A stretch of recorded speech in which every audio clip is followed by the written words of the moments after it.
Hi, good evening all. இன்றைக்கி நம்ம வந்து ஒரு புளி இஞ்சி பார்க்க போகிறோம். இது கேரளாவோட ஸ்பெஷல் டிஷ்ஷு. தேவையான பொருள் வந்து நல்லெண்ணெயில் பண்ணால் தான் இது நல்லாயிருக்கும்.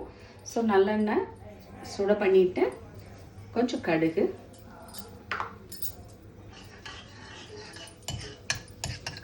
கொஞ்சம் மஞ்சள் பொடி, அதுக்கப்புறமா கொஞ்சம் பெருங்காயம், கொஞ்சம் பச்சை மிளகா இந்த மாதிரி குட்டி குட்டியாக நறுக்கி வச்சுட்டுருக்கேன். பச்சை மிளகா போட்டுடலாம்.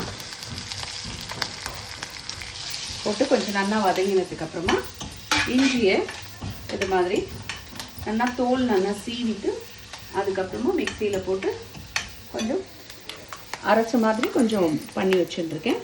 இதை வந்து அதுக்கப்புறமா போட்டு நல்லா வதக்கிக்கலாம். இது கொஞ்சம் பச்சை மிளகா வதங்கினதுக்கப்புறமா இந்த இஞ்சியை நம்ம போட்டுக்கலாம்.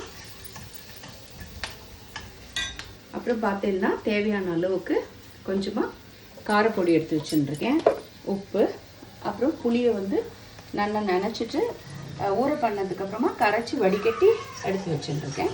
இப்போ இஞ்சியை போட்டு இந்த பச்சை மிளகாக்கு அப்புறமா நம்ம இஞ்சியை போட்டு நல்லா வதக்கிட்டு அதுக்கப்புறம் இந்த புளி கரைசலை கொஞ்சம் விட்டுடலாம். கொஞ்சம் அது கொதிச்சதுக்கப்புறமா கொஞ்சமாக நம்ம தனி மிளகாப்பொடி அப்படின்னு சொல்கிற காரப்பொடி எடுத்து வச்சுட்டுருக்கேன், அது கொஞ்சம் போட்டுட்டு கொஞ்சம் உப்பு தேவையான அளவு போட்டுடலாம். கடைசியாக இறக்கிறதுக்கு முன்னாடி நம்ம வெல்லம் போட்டு இறக்கிட்டோம்னாக்க இது வந்து ரொம்ப ஒரு உரப்பு, புளிப்பு, அதுக்கப்புறம் ஒரு இனிப்பு எல்லாம் கலந்த ஒரு சுவையில் ரொம்ப நல்லா இருக்கும்.